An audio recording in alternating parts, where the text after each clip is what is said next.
Assalamualaikum warahmatullahi wabarakatuh. Alhamdulillahirabbil alamin. Assalatu wassalamu ala Rasulillah sallallahu alaihi wasallam wa ala alihi wa sahbihi ajmain amma ba'du.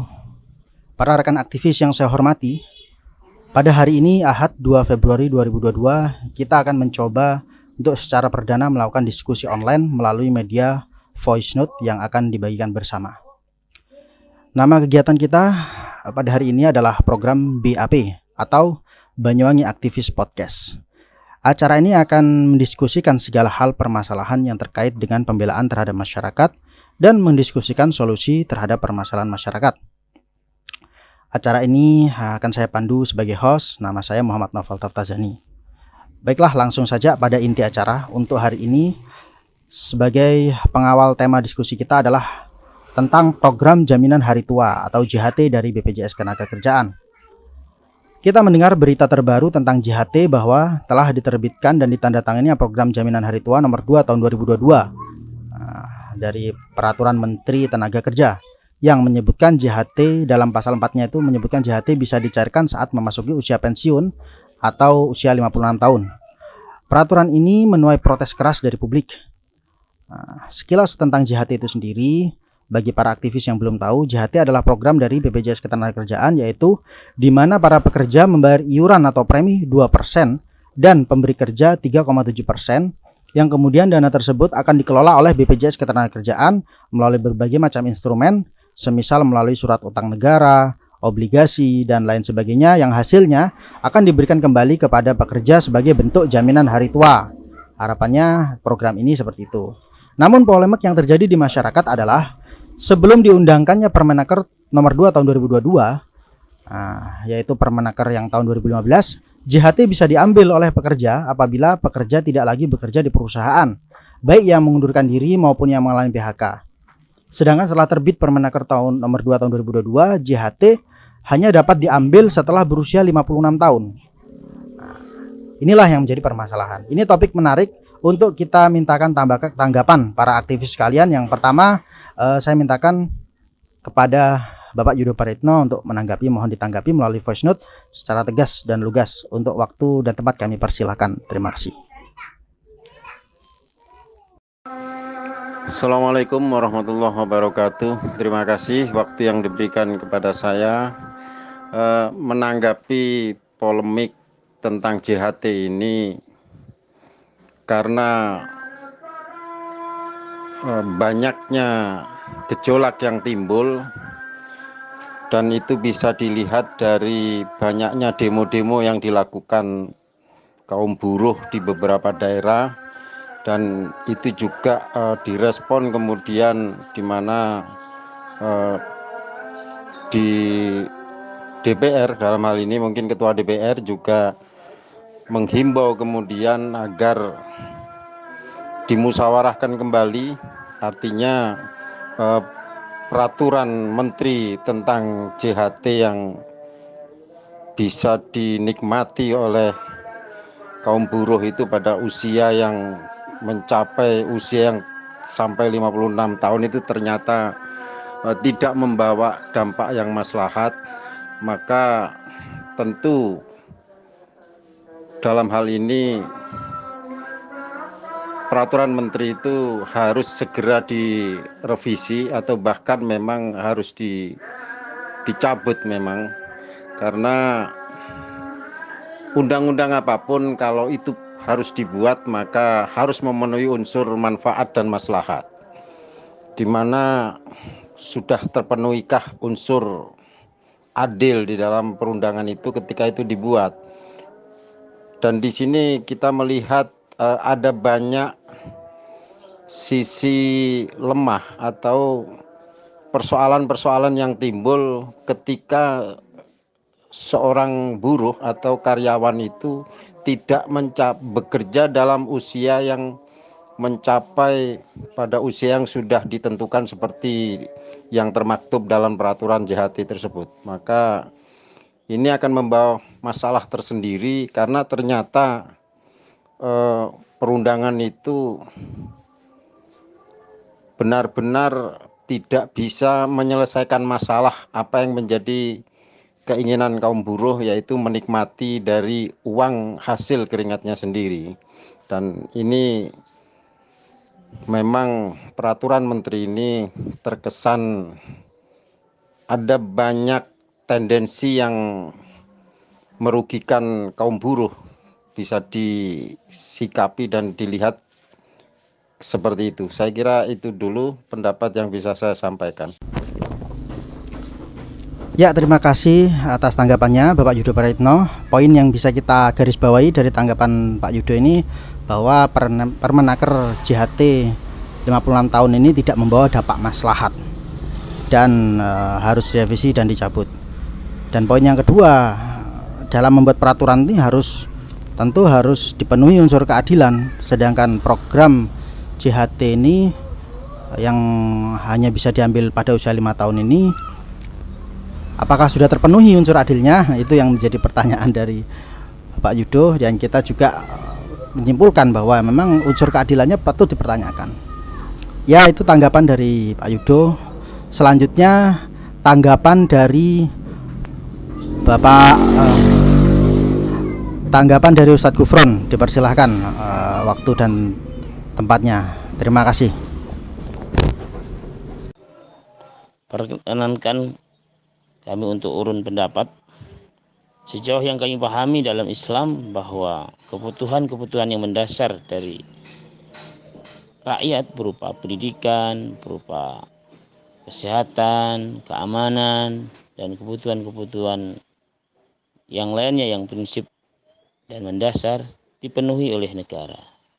Sehingga bentuk apapun iuran atau premi, entah BPJS, entah jaminan hari tua, sebenarnya tidak perlu ada, karena semuanya dipenuhi oleh kebutuhan-kebutuhan mendasar itu oleh pemerintah. Inilah yang kita pahami dalam pemahaman Islam kita bila kita ingin mengacu kepada sejarah maupun dalil-dalil dalam Al-Quran.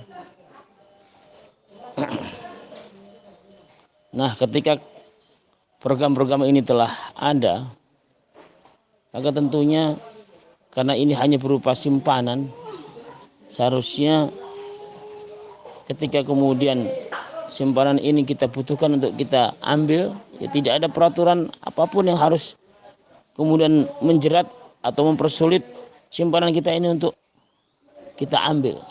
Seharusnya kapanpun, dimanapun, dalam keadaan bagaimanapun harus dengan mudah untuk kita ambil, karena ini sebenarnya akadnya hanya sebatas akad dari sebuah simpanan dan dari uang masing-masing pribadi si pekerja atau si orang tersebut. Maka pendapat kami, JHT tidak boleh untuk kemudian dijerat dengan peraturan-peraturan yang lainnya atau dengan peraturan-peraturan yang mempersulit. Dalil ini dilarang dalam agama kita untuk mempersulit. Justru Islam sangat dan menekankan bagaimana agar urusan itu dipermudah. Sebagaimana sabda Rasulullah SAW, "Man dara musliman darahullah." Siapa yang mempersulit umat Islam atau perorangan Islam, seorang muslim, maka Allah akan justru mempersulit dia. Demikian pendapat kami. Assalamualaikum warahmatullahi wabarakatuh.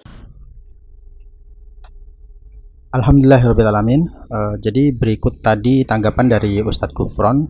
Poin yang bisa saya catat adalah bahwa dalam Islam ini seharusnya JHT tidak perlu ada, karena JHT yang dimaksud di sini kan JHT dari iuran. Sedangkan dalam Islam, masyarakat itu tidak perlu ditarik iuran, tapi ini menjadi tanggung jawab dari negara itu sendiri untuk memenuhi jaminan hari tuanya.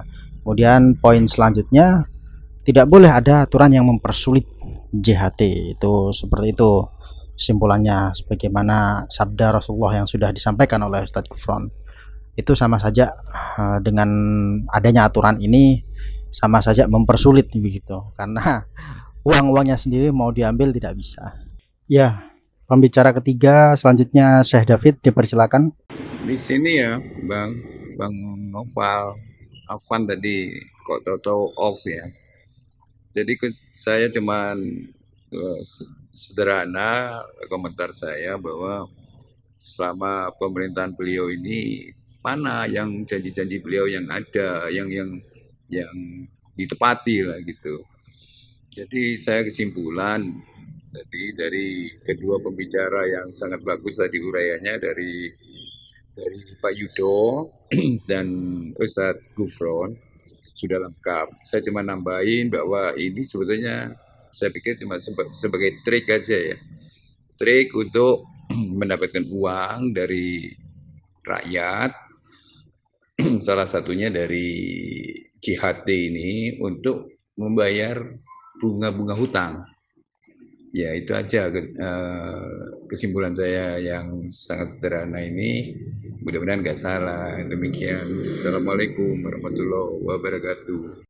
Ya, itu tadi tanggapan dari Pak David.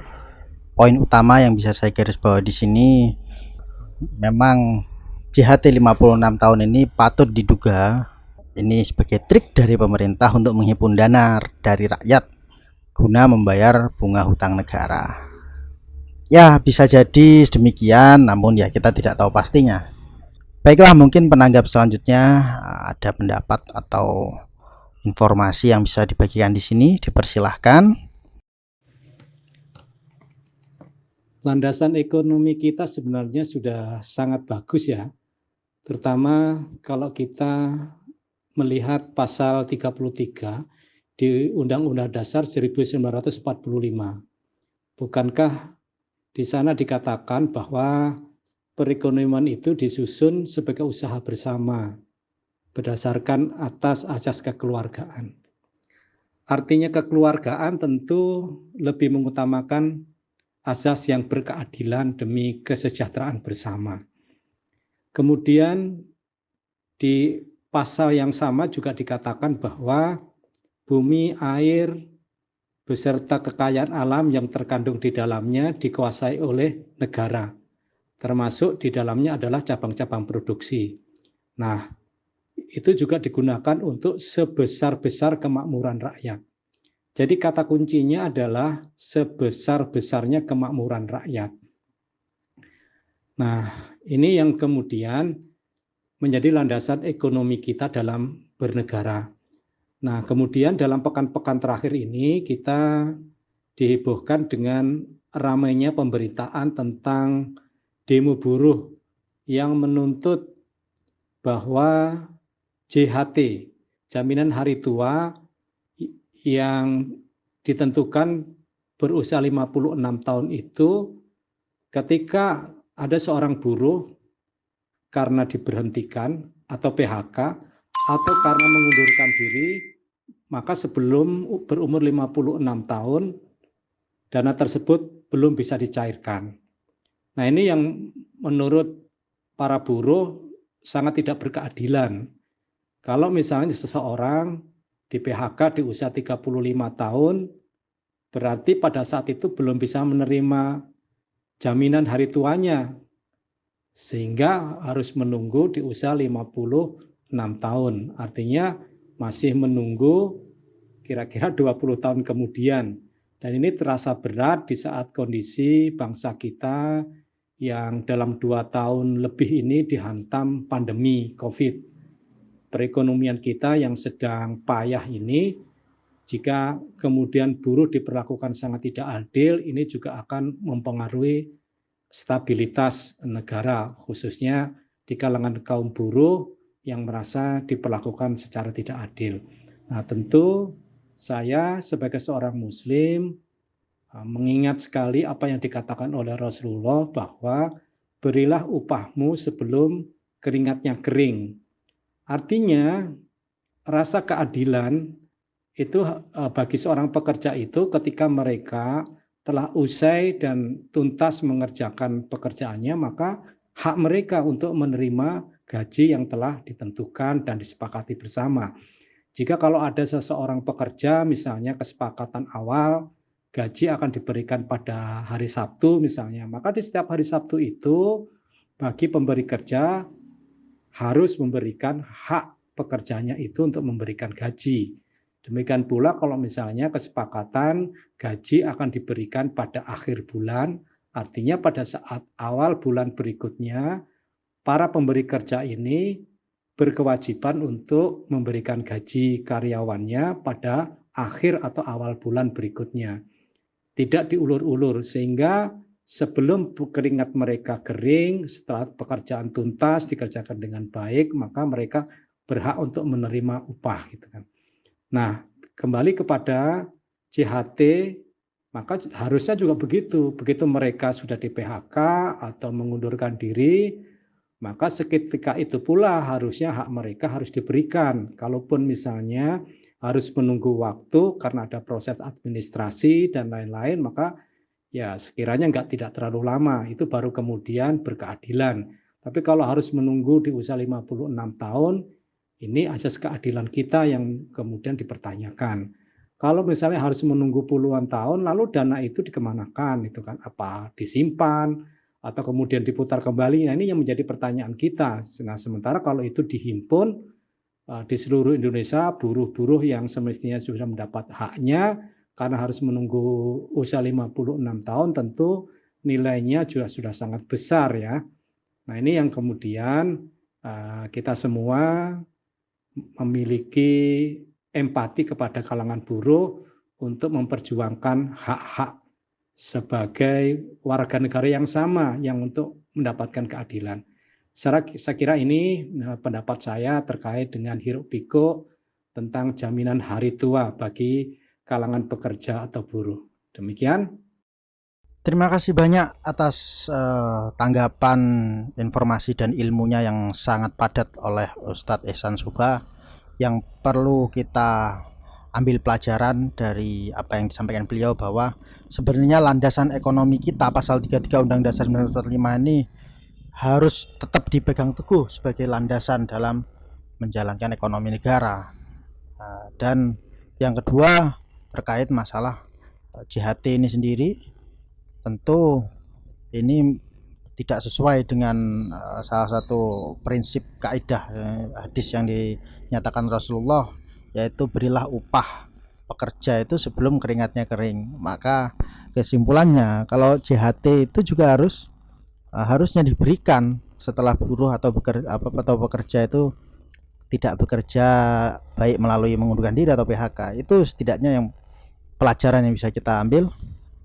Ya, untuk pembicara kelima saat ini telah hadir bersama kita Bapak Haji Sugiarto SE MSI, yang juga beliau adalah Ketua Partai Gelora Banyuwangi. Maka untuk selanjutnya kami persilahkan untuk menanggapi. Terima kasih atas waktu yang diberikan. Menurut saya terkait dengan peraturan menteri yang baru tentang JHT 56 ini, saya rasa tidak memenuhi unsur keadilan, karena sederhana saja, artinya kita tidak perlu menggunakan landasan berpikir yang terlalu rumit. Sederhana saja, ketika kewajiban sudah dipenuhi, maka sudah menjadi keharusan kalau haknya itu juga bisa dipenuhi. Artinya ketika seorang itu sudah memenuhi kewajiban, maka dia berhak menuntut haknya, kan gitu. Jadi dana itu sebagai bentuk kewajiban dalam unsur takafuli, ya, tolong menolong dalam bekerjasama dengan BPJS itu kan semacam asuransi ketenaga kerjaan yang di situ fungsinya untuk tolong menolong, prinsip takafuli. Mereka ini sudah memenuhi kewajibannya untuk bergotong royong, bekerja sama, saling membantu. Nah, ketika kewajibannya sudah terpenuhi, maka haknya juga dia berhak untuk menuntut haknya. Itu saja, sehingga saya rasa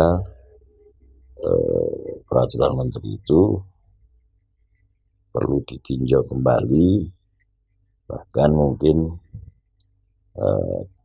dikembalikan ke peraturan menteri yang sebelumnya.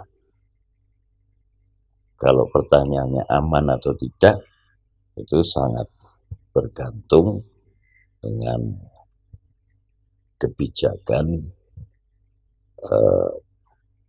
pengelola. Artinya kalau ada kurun waktu jeda, dipaksa orang untuk menunggu sampai 56 tahun, ya tentu dalam kurun waktu selama itu apakah ada jaminan keamanan, tentu itu bergantung dari pengelola BPJS itu, karena tentu dana itu sepanjang sepengetahuan saya, kalau asuransi itu dananya juga diputar juga untuk kegiatan atau aktivitas ekonomi yang kemudian bisa menghasilkan untuk memberikan premi kepada para peserta asuransi itu. Nah, penggunaannya ini seperti apa? Tentu kembali kepada pengelola BPJS, dan tentunya tidak terlepas dalam hal ini adalah kebijakan dari pemerintah pusat tentunya. Saya rasa itu aman dan tidaknya kembali kepada pengelola, sementara prinsip ketika kewajiban sudah ditunaikan, maka seseorang itu berhak untuk menuntut haknya. Jadi peraturan menteri yang baru seyogyanya ditinjau kembali. Terima kasih. Ya, terima kasih kepada Pak Haji Sugiarto telah memberikan tanggapan. Setidaknya ada 2 poin catatan yang bisa saya simpulkan dari tanggapan Pak Haji Sugiarto ini. Yang pertama, tentang JHT 56 tahun itu jelas sudah tidak memenuhi unsur keadilan, sebab sudah tidak bertentangan, sudah bertentangan maksudnya dengan prinsip ketika orang sudah memenuhi kewajiban itu berhak menuntut haknya, maka ini sudah bertentangan dengan prinsip tersebut.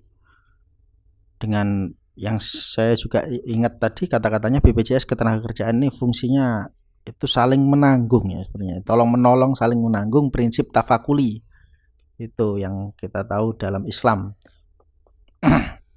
Dan yang kedua, terkait aman atau tidaknya, ini menarik. Berarti menurut Pak Haji Sugiarto itu memang sangat bergantung dengan kebijakan dari pengelola.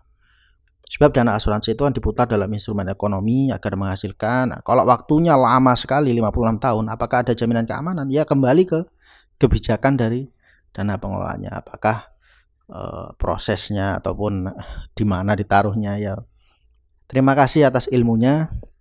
Baiklah, sudah ada 5 pembicara di sini untuk tema ini. Sebenarnya masih sangat menarik. Jika masih ada yang ingin menanggapi, masih dipersilahkan. Terima kasih. Assalamualaikum warahmatullahi wabarakatuh. Kita kembali lagi dalam acara Banyuwangi Aktivis Podcast, yang dalam acara ini kita akan menggali pendapat, pemikiran, menampung aspirasi, dan bagaimana kita mendiskusikan solusi-solusi terhadap permasalahan-permasalahan, kontroversi-kontroversi yang ada di masyarakat. Jadi pada hari ini, hari Selasa 22 Februari 2022, kami ingin mengangkat satu tema yang sebenarnya sudah beberapa hari ini viral, sudah sekitar 1 minggu terakhir. Namun semakin lama menggelinding bola ini semakin panas, sehingga kita menarik untuk membahasnya sekarang. Yaitu tentang apa? Tentang polemik wayang, antaranya yang pertama kali dicetuskan oleh Ustadz Khalid Basalamah dalam video viralnya, yang mana dalam video tersebut ada pernyataan Ustadz Khalid yang mengharamkan wayang. Dan kemudian terjadilah polemik di masyarakat, kontroversi, bahkan sampai Ustadz Khalid dilaporkan atas ceramahnya itu. Nah, dan ini yang terakhir kali pada tanggal 18 Februari 2022, Gus Miftah merespon dari pernyataan Ustadz Khalid itu, kemudian mengadakan pagelaran wayang bertajuk Pagelaran Wayang Kulit Galang Menggugat di Pondok Pesantren Ora Aji. Nah, pagelaran wayang tersebut itu dilaksanakan oleh berbagai tokoh-tokoh perwayangan, baik dari di sini ada namanya Lomana Warseno yang dibawakan oleh Dalang Ki Warseno, dan masih banyak lagi tokoh-tokoh wayang tersebut. Nah, yang menarik di pagelaran ini ada tokoh wayang yang menyerupai wajah Ustadz Khalid Basalamah, lengkap dengan jenggot, ada songkoknya. Nah, wayang tersebut memakai baju jubah juga seperti pakaian Ustadz Khalid. Dan dari YouTube yang sudah viral, kita dapat melihat bahwa wayang mirip Ustadz Khalid ini kemudian diceritakan berhadapan dengan tokoh wayang lain seperti Arjuna, Gatotkaca, Hanoman, Baladewa, dan seterusnya, yang kemudian di sana dijadikan semacam suatu cerita komedi yang pada akhirnya menjadi ajang olok-olok terhadap wayang Ustadz Khalid Basalamah. Jadi di sana itu Ustadz Khalid Basalamah diceritakan bahkan melakukan tindakan-tindakan yang memalukan seperti itu. Mungkin nanti akan kita lampirkan videonya sekilas. Kemudian di sini kami ingin sekali menampung tanggapan dan pendapat dari para aktivis semuanya, para pendengar dari Banyuwangi Aktivis Podcast. Dipersilakan untuk menanggapi apapun tanggapannya. Nanti kita akan diskusikan ini bersama. Saat ini sudah hadir bersama saya pembicara pertama kita, Bapak Abdul Basir, Sarjana Hukum. Monggo dipersilahkan untuk memberikan tanggapan terkait materi ini. Assalamualaikum warahmatullahi wabarakatuh. Alhamdulillahirabbil alamin. Wassalatu wassalamu ala asrofil anbiya'i wal mursalin wa ala alihi wa sahbihi ajmain. Qala rabbi shrah li sadri wa yassir li amri wahlul 'uqdatam min lisani yafqahu qawli, amma ba'du. Alhamdulillah, terima kasih untuk Mas Noval yang telah memberikan ruang, waktu, kesempatan, wadah untuk menyampaikan aspirasi ataupun unek-unek. Ini saya bicara dari pribadi ya, pribadi kemanusiaan kan gitu. Hampir seluruh Indonesia masyarakat tahu bahwa Ustadz Khalid Basalamah seorang ustadz, ya. Seorang kiai yang ceramah-ceramahnya memberikan nilai tambah, membuat orang menjadi baik kan begitu. Maka tidak patutlah apabila ada video-video yang menghina ataupun melecehkan seorang ustadz. Karena Islam itu sendiri menjunjung tinggi akhlak kan begitu. Saya sangat mengecam sekali ada pergerakan seperti itu. Kenapa? Satu, karena Ustadz sudah menyampaikan maafnya kan begitu. Kedua, ceramah Ustadz sangat bermanfaat terkait tentang wayang.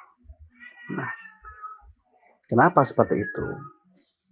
Wayang dulu dengan wayang sekarang berbeda. Kalau wayang dulu penyampaiannya nasihat-nasihat yang Islami, tapi sekarang di sini kan wayang sekarang dijadikan sarana guruan atau guyonan gitu. Nah, di sini wayang-wayang yang pergelaran yang saya ketahui ini ya, yang belum saya ketahui ya enggak tahu saya. Yang saya ketahui itu menyia-nyiakan waktu, membuang-buang waktu, kan gitu. Waktu yang seharusnya dijadikan bermunajat, zikir, istirahat, tapi digunakan dengan gurauan sampai pagi, kan gitu. Manfaatnya apa? Apakah bisa melakukan ibadah kalau tidurnya saja sampai larut malam? Secara kemanusiaan otomatis subuhnya ya keteteran, kan gitu. Nah, intinya dari saya sangat mengecam saudara-saudara kita yang menghina Ustadz Khalid Basalamah, menghina dan juga melecehkan ajaran Islam itu sendiri. Oke, sementara itu dari saya, Mas Noval. Nah, ini menarik tanggapan dari Bapak Abdul Basir. Jadi yang saya tangkap adalah Islam ini menjunjung tinggi akhlak, dan ini benar. Maka sudah sepantasnya, karena Ustadz Khalid Basalamah sudah menyampaikan permintaan maaf, kita harus membalas dengan akhlak yang baik. Dan menurut Pak Abdul Basir, apa yang dilakukan oleh Ustadz Khalid itu dalam rangka dakwah, menyampaikan tentang pendapatnya seperti itu. Ya, ini terus poin yang selanjutnya adalah wayang yang ada sekarang faktanya sudah melenceng dari wayang-wayang yang dulu dibawa oleh para wali, yaitu Sunan Kalijaga yang memberikan wayang itu untuk jadikan ajang dakwah sebagai nasihat-nasihat Islami. Nah, justru sekarang wayang yang ada banyak wayang yang senda gurau, dan salah satu contohnya ya wayang yang dikerjakan olok-olokan ini saat ini. Jadi bagaimana Bapak Abdul Basir, sepertinya masih ada yang ingin disampaikan. Bagaimana menurut jenengan, apakah memang fokus kita umat Islam ini terkait wayang ini apakah pantas, atau kita ini sebenarnya justru fokusnya teralihkan? Bagaimana Bapak Abdul Basir? Mohon izin Mas Noval, saya menambahkan, tadi akan saya sempurnakan sedikit saja, bahwa Rasulullah SAW diutus di muka bumi ini membawa keyakinan yang namanya Islam. Juga ada dalil yang berbunyi begini, Bismillahirrahmanirrahim. Laqad kana lakum fi Rasulillahi uswatun hasanah. Pada prinsipnya kita ini harus mempunyai akhlak, harus berakhlak. Untuk apa? Kalau wayang itu dipergelarkan, dipertontonkan, yang ujung-ujungnya hanya jadi santapan, cemoohan, hinaan. Apa untungnya? Pada prinsipnya saya sangat mengecam atas kelakuan, perbuatan saudara-saudara kita yang notabene juga beragama Islam. Begitu. Saya setuju sudah kalau wayang itu, khususnya di Banyuwangi, wayang itu tidak ada di Banyuwangi, karena zaman ini terus berputar. Memang dulu kita harus memaklumi dan juga kita harus sadar bahwa wayang itu untuk kemaslahatan, untuk kebaikan agar orang masuk Islam. Sekarang faktanya, keadaannya, kita sudah beragama Islam. Maka sekarang kita fokus tentang kemanusiaan, bagaimana saudara-saudara kita ini menjadi lebih baik, ekonominya lebih baik, persaudaraan kita lebih baik. Insya Allah pertolongan Allah pasti akan datang apabila kita beriman dan ukhuwah Islamiyah, persaudaraan kita terjalin erat. Insya Allah pertolongan Allah pasti akan datang. Dan yang terakhir, kita sebagai orang Islam mempunyai keyakinan bahwa kemaksiatan itu yang mendatangkan malapetaka, yang mendatangkan kehancuran, keburukan, itu adalah kemaksiatan. Dulu pernah Bang Haji Roma Irama membuat syair lagu yang berjudul Malapetaka.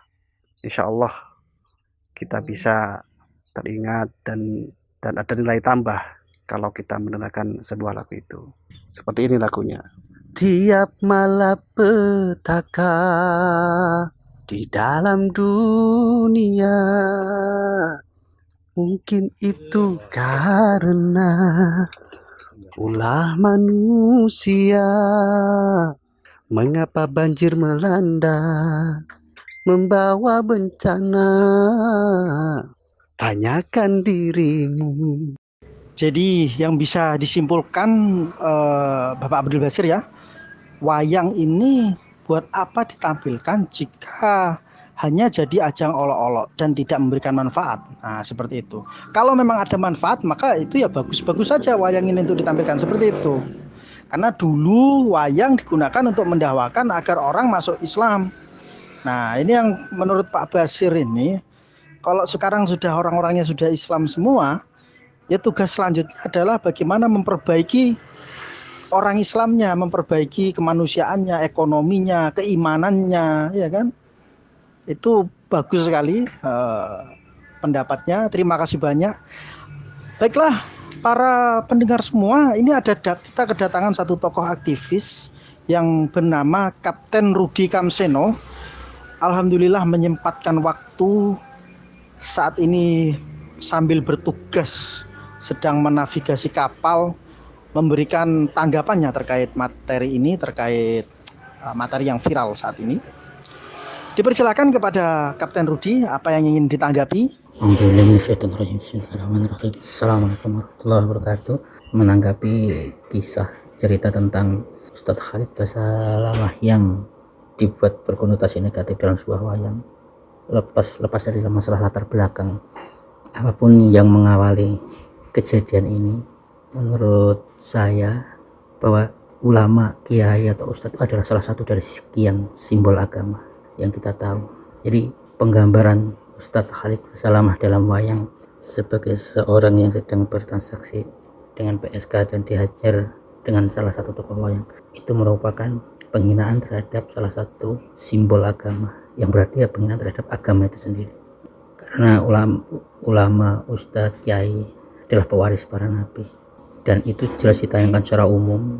Seandainya ini adalah suatu serangan pemikiran, maka ini adalah salah satu bentuk propaganda untuk menciptakan pola pikir bahwa ustadz itu tidak layak diikuti, yang nanti lama-lama ke arah Islam itu tidak layak diikuti karena berbenturan dengan budaya yang disukai masyarakat saat itu.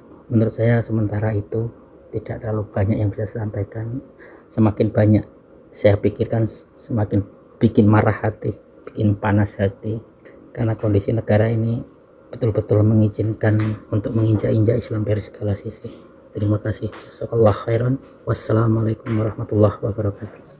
Jadi menurut Kapten Rudi, penggambaran Ustadz Khalid Basalamah ini sudah termasuk penghinaan terhadap simbol agama. Seperti itu ya Kapten ya. Dan bagaimana menurut Kapten nih, respon kita ini seharusnya seperti apa? Kalau Kapten sendiri seperti apa? Saya sempat melihat di videonya Ustadz Khalid tentang bahwa beliau menganjurkan kita, menyarankan kita untuk memaafkan kepada siapa-siapa yang sudah membuat wayang beliau. Itu Masya Allah, dari sisi pribadi beliau sebagai ulama memang luar biasa. Tapi kita sebagai umat Islam, kita tidak berhak untuk memberi maaf karena itu simbol Islam, dan kita harus membelanya. Karena kejadian Ahok akan terulang lagi. Pertama-tama ulamanya yang jadikan bahan guyonan, lama-lama nanti kitanya sendiri akan jadikan bahan guyonan. Dalam arti adalah agamanya, Islamnya sendiri lama-lama akan jadikan bahan guyonan di negeri. Terima kasih Allah. Jazakumullah khairan. Jadi menurut Kapten Rudi, kita harus membela Ustadz Khalid Basalamah dalam perkara wayang ini, begitu. Mungkin ada pandangan lain, para aktivis sekalian ingin memberikan satu pandangan. Saya ingin memperkenalkan di sini juga akan sebagai pembicara ketiga kita akan hadir kepada Bapak Insinyur Saiful Mutakin, Sarjana Hukum. Beliau sebagai lawyer ingin memberikan tanggapannya. Dipersilahkan kepada Bapak Saiful Mutakin, tanggapan seperti apa yang ingin disampaikan? Ya, Assalamualaikum warahmatullahi wabarakatuh. Alhamdulillahirabbil alamin. Wassalatu wassalamu ala asyrofil anbiya'i wal mursalin sayyidina Muhammadin wa ala alihi washabihi ajmain, amma ba'du. Komentar saya terkait apa yang viral dengan wayang kulit yang dirupakan mirip dengan Ustadz Khalid Basalamah. Di dalam video tersebut, wayang tersebut, ini ada lontaran bahasa kotor, kemudian dihajar babak belur lah, gambarnya seperti itu. Dihajar oleh salah satu tokoh wayang dalam artian Baladewa ya. Yang pertama, saya belum melihat persis bagaimana ceramahnya Khalid Basalamah terkait wayang yang dihukumi sebagai haram, ya, haram artinya. Ini konteksnya haramnya bagaimana? Jadi ya juga belum paham saya. Kemudian disampaikan dalam forum ceramah jamaah khusus atau ceramah ini untuk komoditi publik luas. Sebab kalau hal ini tidak diperlihatkan dulu, ya mungkin sudut pandangnya akan berbeda gitu. Kedua, kalau mengomentari terkait video ini, video wayang tersebut ya, satu, wayang ini dijadikan sebagai satu kesenian yang ada semacam pergeseran modelnya. Kalau dulu murni wayang itu menceritakan sebuah alur cerita yang ada pakemnya, kayak kisah Mahabharata ataupun Bharata Yuda. Sekarang ini bergeser, pakemnya ini tidak ada ceritanya, penuh dengan muatan, tergantung dalangnya. Ada muatan politik. Kalau saya melihat sepintas dari video, jelas di sini ada satu tindakan pelecehan ya. Cuman secara konkret apakah itu menyebut nama Khalid Basalamah juga tidak begitu terdengar. Tapi kalau gambar menyerupai memang iya, itu ditujukan kepada Khalid Basalamah tentunya. Dalam hal etika secara agama, tentu kalau ini satu pendapat ilmu, tentu juga tidak harus dengan cara seperti itu. Jadi kalau memang ada perbedaan pendapat terkait sebuah hukum, ya seharusnya ada semacam bahasul masail, dipertemukan, kemudian dikupas satunya argumentasinya gimana, yang satu bagaimana argumennya. Semuanya sama-sama punya dasar tentunya. Tapi kalau dibuat model seperti ini, ya akhirnya terjadi saling mengolok. Wayang dijadikan sebagai satu kekuatan untuk mempressing seseorang, menghina seorang, mengolok-olok seorang, dijadikan media seperti itu akhirnya. Dan bagi saya, secara sudut pandang saya, artinya kurang etis lah. Wayang yang tadinya itu murni sebagai satu bentuk seni, akhirnya dijadikan sebagai bahan perang politik, gambarannya seperti itu, atau perang opini, perang argumen. Cuman justru malah tidak mengena, sehingga seakan-akan apapun yang keluar dari Ustadz Khalid Basalamah ini selalu ditentang. Pertentangannya tidak dengan ilmu, kajian ilmu, dia asal ya sama aja dengan satu perdebatan tapi menggunakan debat kusir gitu. Seharusnya pihak yang tidak terima dengan dengan statementnya ataupun dengan ceramahnya Khalid Basalamah, ya disampaikanlah dengan cara ilmu juga, sehingga pendadalan keilmuan orang yang mendengarkan itu jadi punya dasar. Kalau seperti ini kan enggak, arogan gitu. Ketika orang sudah menyampaikannya dengan ceramah seperti itu, kemudian kita menolak dengan ceramah itu, ya kita sampaikan juga dengan ceramah yang lebih soft, kemudian lebih cool, lebih gamblang, tidak malah justru menjadi polemik seperti ini. Itu gambaran pendapat saya untuk sementara ini. Lebih sipnya lagi kalau seandainya ceramahnya Khalid Basalamah terkait mengharamkan wayang ini dimunculkan, sehingga kita bisa sudut pandang kita bisa lebih jelas gitu, lebih detail untuk memberikan statement atau argumen terkait peristiwa ini. Demikian yang bisa sampaikan, kurang lebihnya mohon maaf. Bila taufiq wal hidayah. Assalamualaikum warahmatullahi wabarakatuh. Wassalamualaikum warahmatullahi wabarakatuh. Terima kasih kepada Bapak Insinyur Saiful Mutakin. Saya sebutnya Mas Takin ya panggilnya.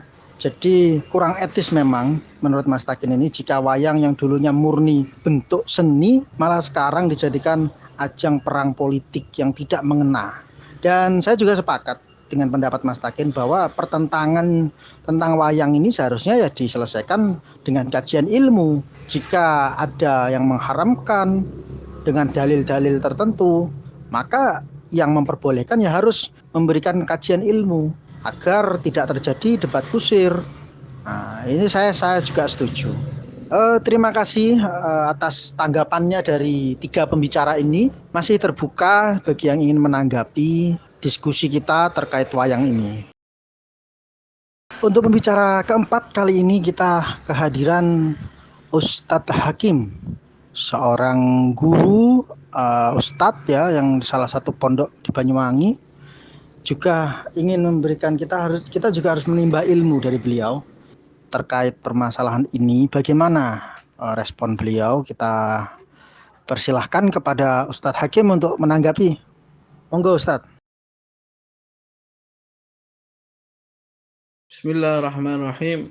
Assalamualaikum warahmatullahi wabarakatuh. Alhamdulillah, salatu wassalamu ala Rasulullah Muhammad ibn Abdullah wa ala alihi wa sahbihi wa man wala. Asyhadu an la ilaha illallah, asyhadu anna Muhammad Rasulullah. Allahumma shalli ala sayyidina Muhammad wa ala ali sayyidina Muhammad. Sekarang alhamdulillah saya dikasih kesempatan untuk membahas tentang wayang dan Ustadz Khalid Basalamah ini. Rame ini kayaknya tentang Ustadz Khalid Basalamah dan juga tentang bahas masalah wayang. Sebelum kita bahas ini semua, kita tentu akan mengembalikan semuanya kepada hukum Islam. Hukum Islam ada 5, wajib, sunnah, mubah, makruh. Dan untuk wayang sendiri, hukumnya mubah. Boleh-boleh aja selagi wayang tersebut buat media untuk berdakwah. Hanya sebagai alat buat berdakwah. Seperti halnya yang dilakukan para wali songo pada waktu itu. Dan kita harus menyikapi si penanya tersebut yang bertanya tujuannya untuk provokasi atau dia memang sadar dan ingin bertaubat. Dan untuk Ustadz Khalid sebagai pendakwah, tentu dia hanya menjawab sesuai dengan apa yang dia pelajari dan yang dia tahu.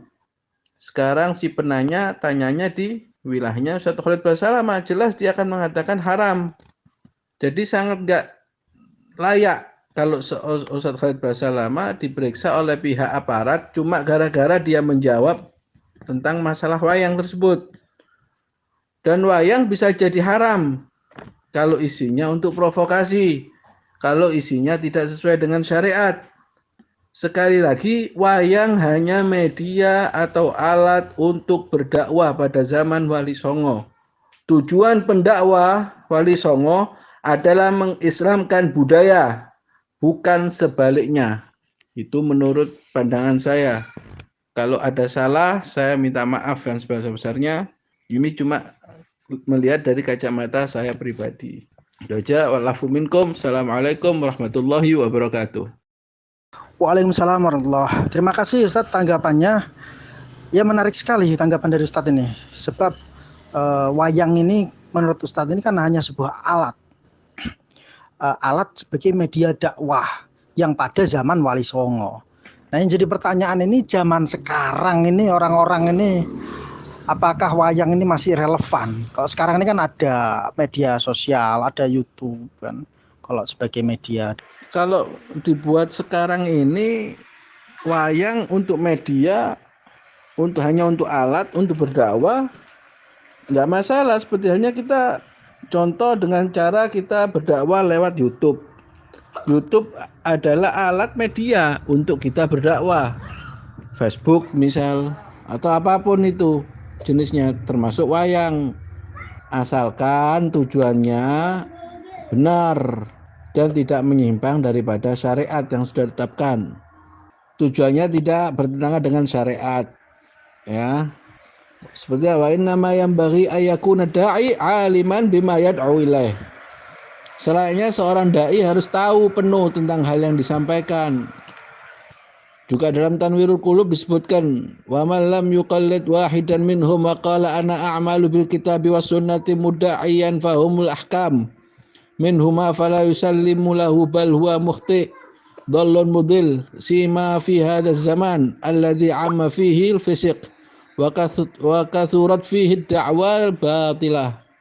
Barang siapa tidak mengikuti pemikiran ulama terdahulu dan berkata saya mengamalkan Al-Quran dan hadis serta mengaku memahami hukum yang terdapat pada Al-Quran dan hadis, maka orang tersebut tidak akan selamat, bahkan ia salah, sesat dan menyesatkan. Apalagi di era sekarang yang penuh zaman penuh fitnah tersebut, banyak orang fasik dan banyak dakwah juga yang sesat. Maka kita harus hati-hati. Dan juga yang kedua, tidak menimbulkan fitnah. Jadi wayang tujuannya untuk berdakwah dan juga tidak menimbulkan fitnah. Seperti yang tegaskan Ats-Tsamin wal ba'an al-fitnah wa hiya iqa'un nas fil idtirab aw ikhtilaf wal mihna wal bala bila faidah diniyah wa huwa haram li'annahu fasad fil ardi wa idrarun bil muslimin wa zahun wa ilhadun fid din. Ke-40 adalah fitnah, yaitu menjatuhkan, menyebabkan manusia atau masyarakat umum dalam kebingungan, menyebabkan perpecahan, perselisihan, dan malapetaka tanpa nilai positif dalam agama. Hal ini juga diharamkan karena menimbulkan kerusakan di bumi, membahayakan terhadap kaum muslimin, dan juga penyimpangan dalam agama. Dan juga wayang dibuat fitnah, kayak yang kemarin itu, yang dipakai, dalang siapa itu saya tidak tahu, saya tidak ngikuti. Al-fitnatu na'imun la'anallahu man ayqadhaha. Fitnah itu tertidur. Dari Anas bin Malik meriwayatkan, fitnah itu tertidur, Allah melaknat orang yang telah menyulutnya. Dalam Fatwa Al-Azhar menambahkan satu hal penting, fama kana min hadhil umur wal muwaddi halalan fi aslih walam yu'athir ta'thiran sayyi'an 'ala al-aqidah awil akhlaq walam yattarattab alaihi diya'u wajib kana sima' halalan wal musyahada aidan halalan lama khalafa dzalika kana mamnu'an. Hal ini kayak seperti halnya televisi, media televisi, video, YouTube, Facebook, apapun itu pada dasarnya halal apabila tidak berdampak buruk terhadap akidah atau kepribadian serta tidak membuat terbengkalainya kewajiban, maka mendengarkan dan menyaksikan hukumnya halal.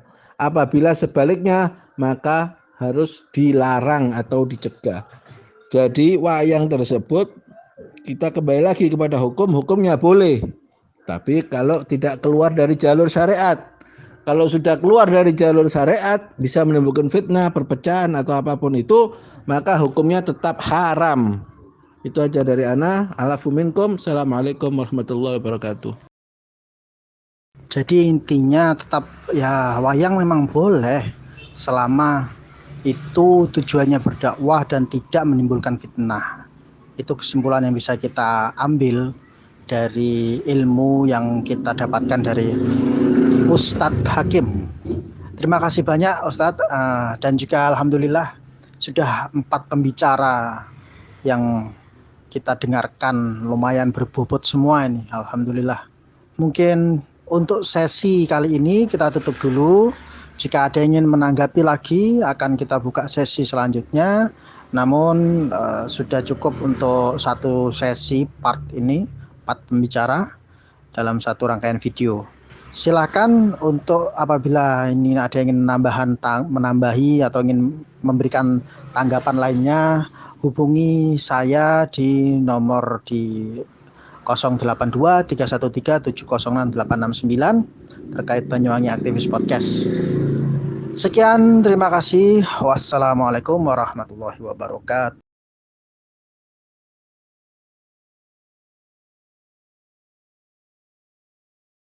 Assalamualaikum warahmatullahi wabarakatuh. Selamat datang di acara Banyuwangi Aktivis Podcast. Yang di acara ini kita akan mendiskusikan berbagai permasalahan masyarakat dan pembelaan terhadap masyarakat. Sekaligus juga kita di sini akan menyelami berbagi pemikiran dan berbagi informasi. Hari ini kita akan membahas tema diskusi tentang wacana perpanjangan masa jabatan presiden, ambisi atau solusi. Nah, beberapa waktu ini wacana tentang perpanjangan jabatan presiden ini semakin keras dan memang sudah sejak lama diberitakan dalam konstelasi politik nasional, dorongan untuk menambah masa jabatan presiden itu datang dari berbagai arah yang sebelumnya sudah diatur dalam Undang-Undang Dasar 1945 pasal 7 itu berbunyi presiden dan wakil presiden memegang jabatannya selama masa 5 tahun dan sesudahnya dapat dipilih kembali. Artinya masa jabatan presiden di sini hanya 2 kali periode atau 10 tahun. Nah, awalnya rencana perpanjangan jabatan presiden ini hanya disuarakan oleh beberapa komunitas tertentu. Seringkali juga ditepis oleh Presiden Jokowi, sering menolak begitu ya. Melansir dari beberapa berita juga dari detik.com, Presiden Joko Widodo kembali menegaskan sikapnya di hadapan sejumlah pemimpin redaksi media massa di Istana Negara pada hari Rabu 15 September 2021 yang menjawab mana jawaban Presiden jelas bahwa ini jawaban yang sama seperti yang dulu. Presiden Jokowi menolak tentang jabatan presiden 3 periode ini. Namun saat ini sepertinya sudah beda cerita ya. Beberapa tokoh politik besar seperti Ketua Partai Golkar, Airlangga Hartarto, ini menunjukkan manuver untuk mendorong wacana tersebut. Saya melansir dari laman tempo.co hari Kamis tanggal 24 Februari 2022 diberitakan oleh Menko Bidang Perekonomian Airlangga Hartarto yang juga Ketua Partai Golkar mengatakan bahwa bakal meneruskan aspirasi soal perpanjangan masa jabatan presiden ke Presiden Joko Widodo atau Jokowi hingga 2027 atau 2028. Nah, aspirasi ini kata Airlangga Hartarto muncul setelah berkomunikasi dengan petani sawit di Siak, Pekanbaru pada hari Kamis 24 Februari 2022. Nah, ini ada satu lagi juga tokoh Muhaimin Iskandar, Ketua Partai Kebangkitan Bangsa yang sering kita panggil Caimin, secara resmi tanggal 23 Februari 2022 di hadapan wartawan mengusulkan agar Pilpres 2024 ditunda 1-2 tahun. Yang mana usul tersebut sama saja dengan memperpanjang jabatan Presiden Jokowi hingga 2026.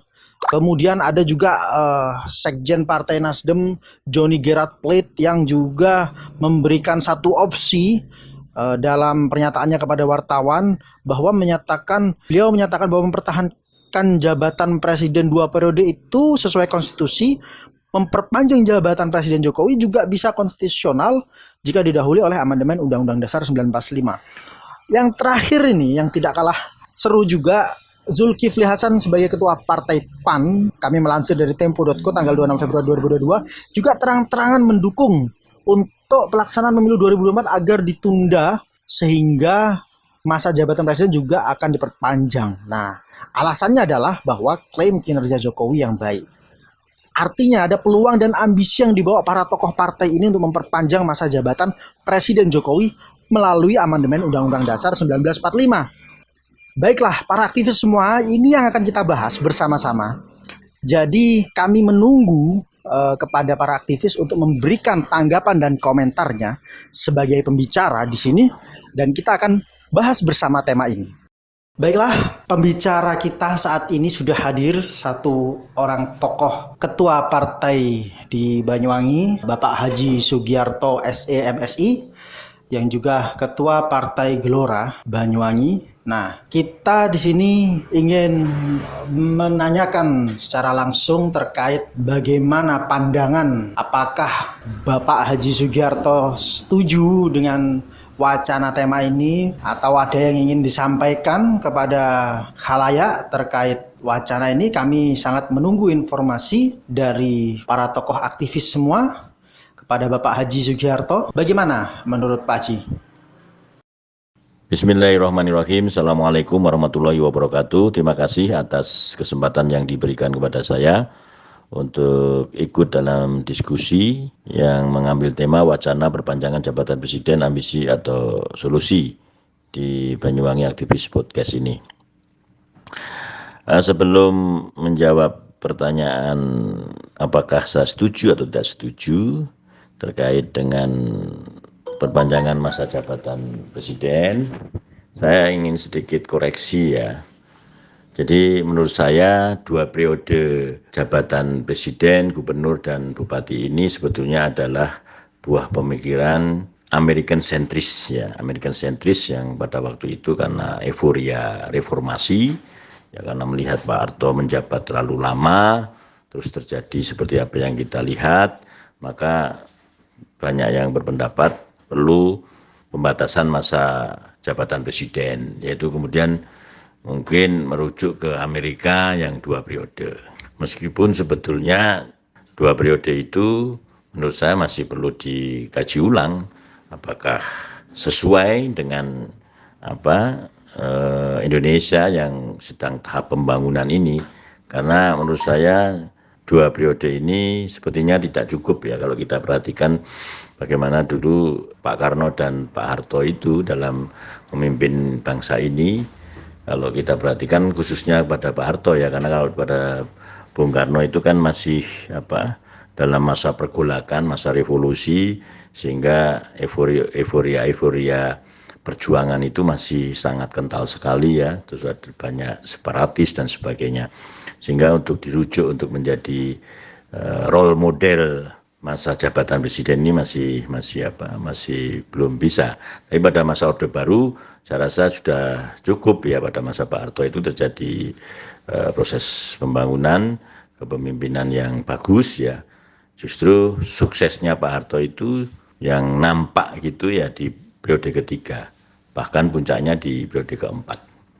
Sehingga menurut saya untuk Indonesia ini masa jabatan 2 periode ini perlu dikaji ulang ya, dari sisi kalau menemu pemimpin yang baik tentu kita masih bisa memperpanjang begitu ya. Cuman memang istilahnya untuk menentukan ini baik dan tidak tentu kan sangat subjektif sekali ya. Tentu harus ada sebuah penilaian yang fair gitu. Ada yang bersifat politis tetapi penilaian yang sangat fair. Oke. Jadi jabatan masa presiden 2 periode ini menurut Pak Haji Sugiarto masih perlu dikaji ulang, dan untuk memperpanjang masa jabatan presiden perlu ada penilaian fair, begitu ya. Menurut Pak Haji sendiri, kalau sekarang ini menurut penilaian Pak Haji nih, apakah setuju untuk jabatan presiden diperpanjang? Bagaimana? Kalau terkait yang pada masa ini tentu jujur ya saya sampaikan saya tidak setuju, karena memang ya banyak catatan ya, menurut saya banyak catatan yang perlu dikoreksi ya, sehingga kalau untuk diperpanjang saya rasa ya saya tidak setuju gitu. Nah, ini Pak Haji Sugiarto sebagai Ketua Partai Gelora menyatakan sudah tidak setuju ya. Tapi ini kok berbeda ini. Ada tokoh-tokoh partai lain ini seperti yang sudah saya sebut, Muhaimin Iskandar, ada Zulkifli Hasan, dan juga Airlangga Hartarto. Menurut Pak Haji ini apa kepentingannya ini? Tokoh-tokoh partai ini kok rebutan untuk mendorong perpanjangan masa jabatan presiden ya? Nah, terkait dengan ketiga tokoh yang disampaikan itu, maka saya melihat itu hanya manuver politik atau political behavior ya, perilaku politik dari tokoh-tokoh itu saja untuk kemudian mengendorse ya atau mendompleng begitu ya, barangkali kalau menurut saya, tapi artinya mendompleng dari kekuasaan, mendapatkan margin dari kekuasaan itu ya, mendompleng sehingga dia posisinya juga ikut di zona aman lah, kira-kira begitu. Jadi beberapa tokoh yang mendorong wacana perpanjangan masa jabatan presiden ini beralasan bahwa rakyat ini puas dengan masa jabatan Pak Jokowi ini. Bagaimana tanggapan jenengan Pak Haji Sugiarto? Ya, saya rasa untuk alasan dari ketiga tokoh itu menurut saya ya perlu diuji lagi lah. Saya tidak mengatakan salah benar, tapi perlu diuji lagi. Kalau perlu ya dilakukan referendum begitu. Kalau memang mau mendapatkan hasil yang valid kan gitu ya. Kalau hanya apa yang disampaikan oleh para tokoh itu kan bisa bias, artinya itu membawa kepentingan masing-masing gitu loh. Apa yang disampaikan itu apakah mewakili rakyat secara keseluruhan atau hanya beberapa rakyat yang kebetulan juga bagian dari lingkaran mereka kan begitu. Saya rasa seperti itu. Nah, menurut Pak Haji nih ya, apakah baik atau buruk sebenarnya jika jabatan presiden ini diperpanjang, khususnya kepada rakyat ini sendiri, bagaimana dampaknya menurut jenengan ini? Ya kembali lagi menurut saya kalau persoalannya bukan di masa jabatan tetapi dari kualitas kepemimpinan. Jadi bukan di masa jabatan. Jadi di awal saya sampaikan bahwa suksesnya Pak Harto itu pada masa 3 periode yang ketiga gitu loh. Bahkan puncaknya di periode keempat. Bahkan kalau di luar negeri hari ini Putin bagaimana memimpin Rusia juga bagus ya. Kemudian Xi Jinping juga, kalau Xi Jinping mungkin karena tekanan ya, kalau Putin kan juga kompetisi juga. Artinya saya pernah mendengar apa yang disampaikan oleh Pak Jimny Asidiki, beliau sebagai KPU independennya mengikuti pemilu Rusia itu juga fair ya, yang disampaikan Pak Jim. Jadi Putin itu fair, menang mutlak ya, secara fair gitu. Tentunya bahwa kepemimpinan yang baik itu sepertinya kalau dua periode mungkin tidak cukup lah, kira-kira begitu. Kalau begitu menurut Pak Haji nih, sikap rakyat ini harus seperti apa menanggapi wacana jabatan perpanjangan masa presiden ini? Ya tentu ya kalau untuk yang kasus ini ya, untuk perpanjangan yang kasus ini ya tanda petik ini ya saya berharap ya rakyat ya tentu tidak setuju ya membuat pernyataan bersama atau macam petisi atau semacam ya silakan saja, artinya kan kebebasan berpendapat ya, silakan rakyat berpendapat. Saya rasa ya kalau yang begini kemudian diperpanjang lagi ya monggo kerso, artinya kita lihat memang rakyat berdasarkan survei katanya banyak yang puas itu tidak berarti kan linear dengan keberhasilan kan gitu ya, kepuasan itu kan puas itu kan berkaitan dengan selera ya barangkali. Jadi bukan parameter keberhasilan begitu. Oke, terima kasih banyak atas tanggapannya ini. Saya berikan kesempatan untuk memberikan kesimpulan nih Pak Haji. Silakan kesimpulannya diberikan. Jadi menurut saya seperti itu, sekali lagi bahwa sebetulnya persoalannya bukan di periodisasi kepemimpinan atau masa jabatan, tapi kualitas kepemimpinan yang perlu kemudian harus menjadi ini juga pertimbangan juga bahwa kualitas kepemimpinan itu juga menentukan ya. Cuman dalam kasus ini tentu saya kurang setuju kalau kemudian karena dari sisi yuridis secara hukum juga perlu ada amandemen, kemudian juga merubah dinamika politik dan pasti akan terjadi kegaduhan politik, dan tentu saya pribadi tidak ingin kita mengalami kegaduhan. Kita harus politik yang sejuk saja. Indonesia ini harus tetap aman, damai, sehingga pembangunan ini bisa berjalan dengan baik. Karena kalau terjadi kegaduhan, maka pembangunan juga tidak bisa berjalan dengan baik. Dan mungkin juga berkaitan dengan karakter bangsa Indonesia ya, yang kebanyakan Muslim, yang tentunya bisa kultur yang nerimo ing pandum gitu ya, nerimo ing pandum, atau mungkin kalau di Islam ya qanaah begitu ya, sehingga capaian yang sekarang ini ya cukup dianggap memuaskan begitu. Meskipun itu tadi sekali lagi tidak linear dengan parameter keberhasilan kepemimpinan gitu loh. Orang boleh puas, bisa saja orang puas meskipun kan beda antara parameter kepuasan dengan parameter keberhasilan gitu kira-kira. Saya bisa aja puas dengan kinerja seseorang meskipun sebetulnya itu nggak berhasil gitu loh. Jadi sangat subjektif sekali lah kira-kira begitu. Mungkin itu yang bisa saya sampaikan. Terima kasih. Alhamdulillah di tengah-tengah keasyikan kita berbicara dengan Bapak Sugiarto, ini hadir juga di sela-sela kita Bapak David Juan, seorang pengusaha yang setia mendengarkan podcast dari Banyuwangi Aktivis Podcast ini sejak awal rilisnya dan ingin memberikan sedikit komentar. Oke, baiklah. Terima kasih Bapak David. Mungkin terkait ini ya Bapak David ya, terkait perpanjangan masa jabatan presiden ini, jenengan bagaimana? Jenengan setuju atau tidak setuju? Itu seperti apa? Oke Bang Nova, terima kasih atas ini podcastnya. Saya akan respon. Itu saja tidak setuju karena sudah terlihat record 1 periode dan 2 tahun ini negara semakin amburadul. Oke, jadi tidak setuju Pak David. Nah, selanjutnya nih, menurut Pak David ini kenapa nih kok ketua partai ini pada mendorong untuk memperpanjang masa jabatan presiden nih? Kepentingannya apa? Jelas tentu kepentingannya kekuasaan, tetapi mereka tidak berpikir bahwa mereka jadi pengkhianat bangsanya dengan memperpanjang masa jabatan yang sudah kita sama-sama tahu negara semakin amburadul. Kepentingan kekuasaan ya Pak David ya. Nah, kalau gitu menurut Pak David, kalau memang ini hanya untuk kepentingan kekuasaan, respon rakyat ini harus seperti apa? Tentunya kita harus melawan dengan berbagai cara yang disahkan oleh konstitusi. Jika terpaksa juga revolusi. Kesimpulannya rakyat harus melawan. Gitu ya Pak David ya. Ya, terima kasih banyak Pak David atas komentarnya. Sangat berterima kasih telah hadir di BAP. Terima kasih atas latihan podcast ini. Semoga nanti semakin lancar. Amin.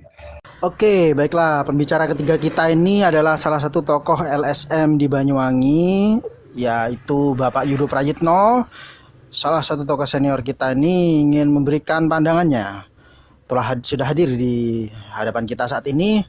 Bapak Yudo Prayitno, menurut Bapak Yudo ini bagaimana tanggapan Bapak, khususnya apakah Bapak ini setuju dengan wacana untuk memperpanjang masa jabatan presiden ini?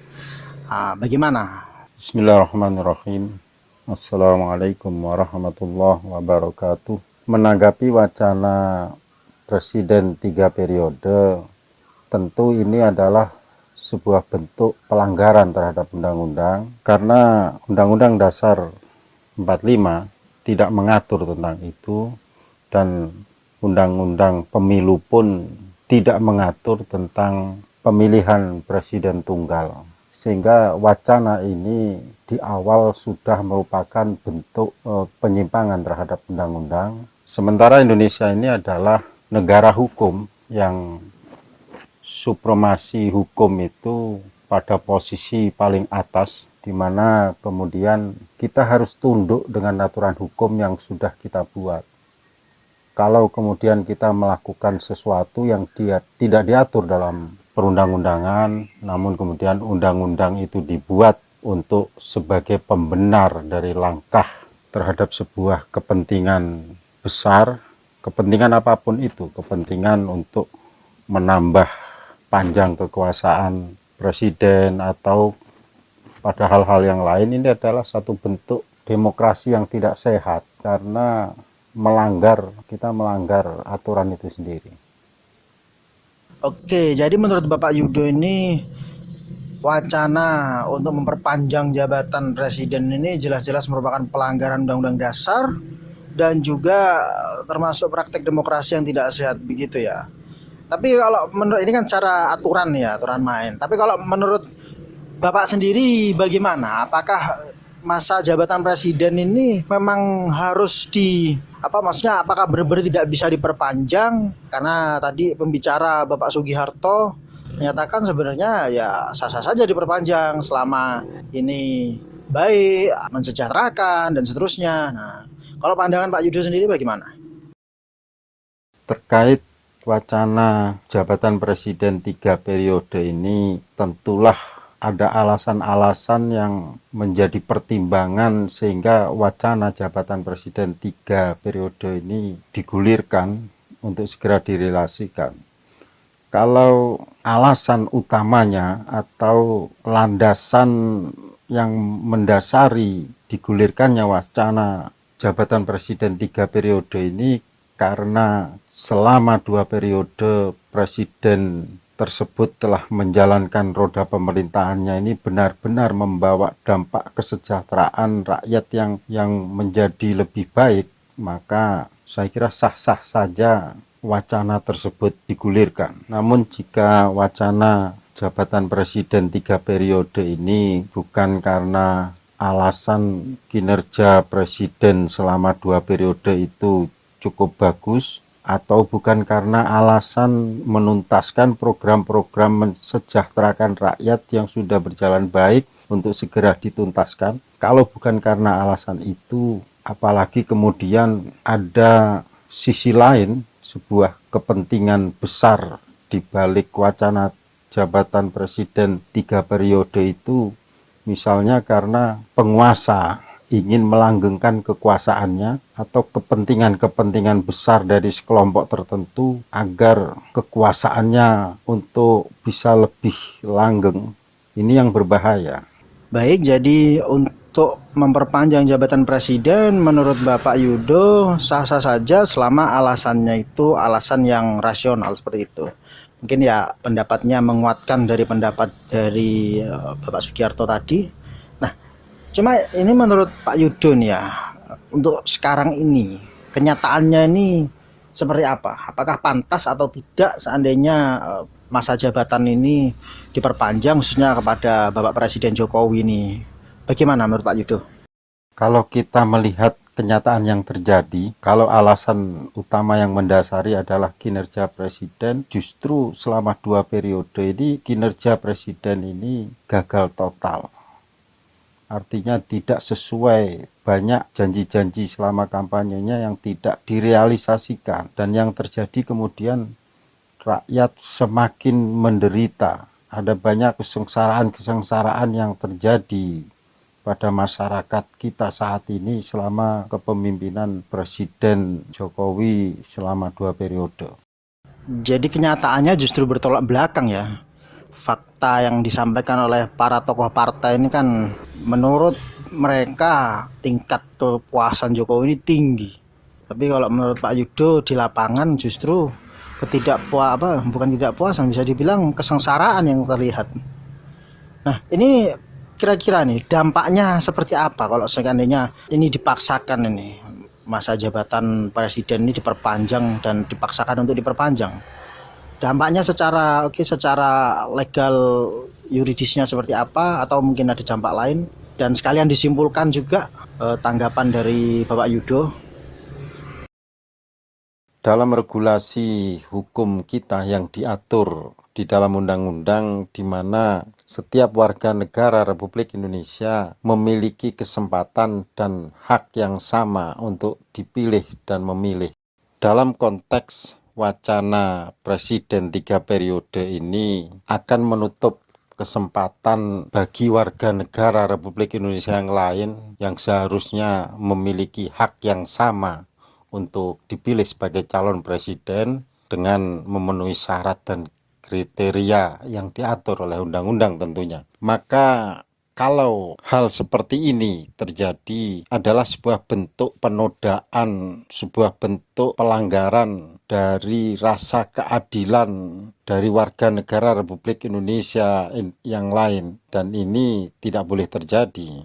Kalau kita melihat dan mengamati pemerintahan Joko Widodo yang dijalankan selama 2 periode berjalan ini, kenyataan yang dapat kita lihat dan kita rasakan di mana perekonomian negara kita ini semakin terpuruk, hutang negara kita semakin meningkat dan membengkak, dan rakyat pun semakin sengsara. Maka ini dapat disimpulkan wacana presiden 3 periode ini tentu kalau bukan karena alasan kinerja yang baik dan rakyat yang sudah sejahtera, maka alasan yang lain adalah nafsu dan haus kekuasaan dari para penguasa saat ini untuk melanggengkan kekuasaannya. Saya kira inilah alasan yang menguatkan wacana digulirkannya presiden 3 periode tersebut. Dan inilah kesimpulan dari pendapat saya. Mohon maaf, terima kasih. Assalamualaikum warahmatullahi wabarakatuh. Waalaikumsalam warahmatullahi wabarakatuh.